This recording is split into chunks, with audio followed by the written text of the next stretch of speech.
ಚುನಾವಣಾ ಆಯೋಗ ಪಂಚರಾಜ್ಯಗಳ election date announce ಮಾಡಿದೆ.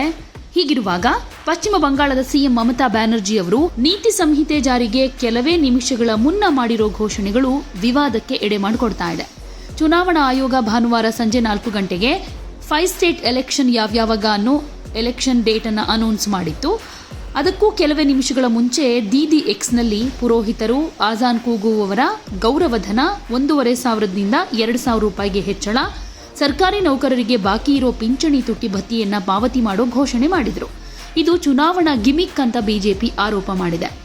ಈ ವಿವಾದದ ಬಗ್ಗೆ ಸ್ಪಷ್ಟನೆ ಕೊಟ್ಟಿರೋ ಚುನಾವಣಾ ಆಯೋಗ, ಚುನಾವಣೆ ಮಾದರಿ ನೀತಿ ಸಂಹಿತೆ ಬಳಿಕ ಘೋಷಣೆಯಾದರೆ ಅದು ನಿಯಮಗಳ ಉಲ್ಲಂಘನೆ, ಆದರೆ ಅದಕ್ಕೂ ಮುಂಚೆ ರಾಜ್ಯ ಸರ್ಕಾರ ಘೋಷಣೆ ಮಾಡಿದ್ರೆ ಅದು ನಿಯಮಗಳ ಉಲ್ಲಂಘನೆ ಅಲ್ಲ ಅಂತ ಹೇಳಿದೆ. ಇದರ ಮಧ್ಯೆ ಟಿಎಂಸಿ ಮುನ್ನಡೆ ಸಾಧಿಸುತ್ತೆ, ಏಕೆಂದ್ರೆ 294 ಸ್ಥಾನಗಳ ಹೋರಾಟದಲ್ಲಿ ಟಿಎಂಸಿಗೆ ಜಯ ಸಿಗುತ್ತೆ, ಹಾಗೆ ಬಿಜೆಪಿ ಹಿಂದಿದೆ ಅಂತ ಒಂದು ಸಮೀಕ್ಷೆ ಭವಿಷ್ಯ ನುಡಿದಿದೆ.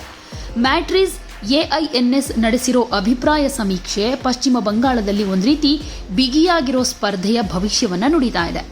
249 ಸ್ಥಾನಗಳ ವಿಧಾನಸಭಾ ಚುನಾವಣೆಯಲ್ಲಿ ತೃಣಮೂಲ ಕಾಂಗ್ರೆಸ್ ಬಿಜೆಪಿ ನೇತೃತ್ವದ ಮೈತ್ರಿಕೂಟಕ್ಕಿಂತ ಹೆಚ್ಚಿನ ಮುನ್ನಡೆಯನ್ನ ಕಾಯ್ದುಕೊಳ್ಳುತ್ತೆ ಅಂತ ಅಂದಾಜಿಸಲಾಗಿದೆ. ಸಮೀಕ್ಷೆ ಪ್ರಕಾರ ಆಡಳಿತ ಪಕ್ಷ ಮತ ಹಂಚಿಕೆ ಮತ್ತು ಸ್ಥಾನಗಳಲ್ಲಿ ಸ್ಪಷ್ಟ ಮುನ್ನಡೆ ಸಾಧಿಸೋ ನಿರೀಕ್ಷೆ ಇದೆ. ಆದರೂ ಬಿಜೆಪಿ ಪ್ರಬಲ ಪ್ರತಿಸ್ಪರ್ಧಿಯಾಗಿ ಉಳಿಯೋ ಸಾಧ್ಯತೆಯಂತೂ ಇದೆ. ಏಪ್ರಿಲ್ನಲ್ಲಿ 2 ಹಂತದ ಮತದಾನದ ನಂತರ ಮೇ 4ಕ್ಕೆ ಪಶ್ಚಿಮ ಬಂಗಾಳ ಹಾಗೆ 4 ಪ್ರದೇಶಗಳಲ್ಲಿ ವಿಧಾನಸಭಾ ಚುನಾವಣೆಯ ಮತ ಎಣಿಕೆ ನಡೆಯಲಿರುವ ಹಿನ್ನೆಲೆಯಲ್ಲಿ ಈ ಮುನ್ಸೂಚನೆಗಳು ಹೊರಬಂದಿರೋದು. ಇಲ್ಲಿ ಮ್ಯಾಟ್ರಿಸ್ ಐಎಎನ್ಎಸ್ ಅಭಿಪ್ರಾಯ ಸಮೀಕ್ಷೆ ಯಾವ ರೀತಿಯಾಗಿದೆ ಅಂದ್ರೆ, ಟಿಎಂಸಿ 155ರಿಂದ 170 ಸ್ಥಾನಗಳನ್ನು ಗೆದ್ದುಕೊಳ್ಳುತ್ತೆ, ಬಿಜೆಪಿ 100ರಿಂದ 115 ಸ್ಥಾನಗಳನ್ನು ಪಡೆದುಕೊಳ್ಳುತ್ತೆ, ಇನ್ನು ಇತರರು 5ರಿಂದ 7 ಸ್ಥಾನಗಳನ್ನು ಪಡೆದುಕೊಳ್ತಾರೆ ಅಂತ. ಇಲ್ಲಿ ಮತ ಹಂಚಿಕೆಯ ಪ್ರಮಾಣ ಅಂತ ಬಂದಾಗ ಟಿಎಂಸಿ 43ರಿಂದ 45% ಹಂಚಿಕೆಯಾದರೆ ಬಿಜೆಪಿಗೆ 41ರಿಂದ 43% ಹಂಚಿಕೆ, ಇತರರು 13ರಿಂದ 15% ಹಂಚಿಕೆಯಾಗುತ್ತೆ ಅಂತ. ಟಿಎಂಸಿ ಸ್ಪಷ್ಟ ಮುನ್ನಡೆ ಹೊರತಾಗಿಯೂ ಚುನಾವಣೆಯು ಸ್ಪರ್ಧಾತ್ಮಕವಾಗಿ ಉಳ್ಕೊಂಡಿದೆ.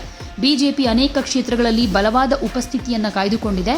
ಕೆಲವು ಪ್ರದೇಶಗಳಲ್ಲಿ ಹಿಂದಿನ ಚುನಾವಣೆಗಳಿಗಿಂತ ಸ್ಪರ್ಧೆಯನ್ನ ಇನ್ನಷ್ಟು ಕ್ಲೋಸ್ ಮಾಡಿವೆ, ಅಂದ್ರೆ ಹತ್ತಿರವನ್ನಾಗಿಸಿದೆ. ಪಶ್ಚಿಮ ಬಂಗಾಳದ ಎಲ್ಲಾ 294 ವಿಧಾನಸಭಾ ಸ್ಥಾನಗಳಿಗೆ 2 ಹಂತದಲ್ಲಿ ಮತದಾನ ನಡೆಯಲಿದ್ದು, ಏಪ್ರಿಲ್ 23 ಹಾಗೆ ಏಪ್ರಿಲ್ 29ಕ್ಕೆ ಎಲೆಕ್ಷನ್ ನಡೆಯುತ್ತೆ. ಮತ ಎಣಿಕೆ ಮೇ 4 ಅಸ್ಸಾಂ, ಕೇರಳ, ತಮಿಳುನಾಡು ಹಾಗೆ ಪುದುಚೇರಿಯೊಂದಿಗೆ ನಡೆಯುತ್ತೆ.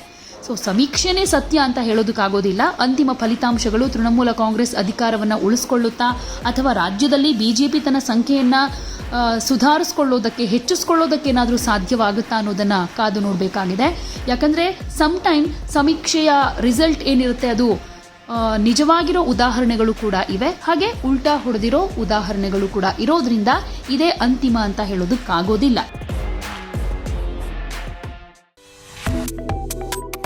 Subscribe to One India and never miss an update. Download the One India app now.